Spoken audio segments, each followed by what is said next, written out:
Сәлем баршаңызға. Қалдарыңыз қалай? Бүгінгі күндеріңіз сәтті өтсін. Бүгінгі тақырыпты бастамас бұрын каналға тіркеліп, лайк басып, комментарий жазуды ұмытпаңыздар, достар.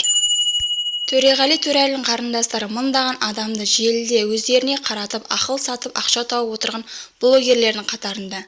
Әнші ағалардың видеосын тарағалы оқырмандар тыныштық бермей қойған сыңайлы. Өйткені әншінің қос қарындасы өздеріне жазылған азаматтардан да тыныштық берулерін, жаман пікір жазбауларын сұраған деп жазды Нұр.kz тілшісі.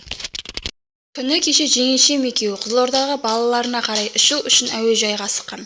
Көлікке сау отырған адамды ішіп алып, рөлге отырған жерден ұсталды деп шығарды. Халықтың көңілін Қазақстанда болып жатқан жағдайдан басқа жаққа аудару үшін әдейі жасалынатын нәрселерден жаладан шаршадық. Жала жабылып, шындықты дәлелдей алмаған адамды жақсы түсініп отырмын. Осы күнге дейін ағама қатысты шулы жағдайлардың артында нағыз шындықтың бізден басқа ешкім білмейді. Шындықтың беті ғана емес, астымен қопарып айтайын десем, екінші жағы бар, деді Дина Төрәлі өз парақшасында. Ал Төреғалидің ақшта білім алып жүрген үлкен қарындасы бірінші күн үнсіз отырды.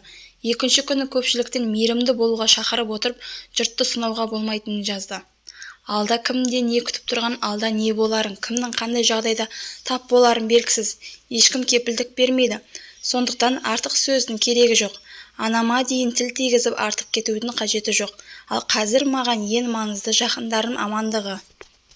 Алла көтере алатын адамға ғана сынақ береді.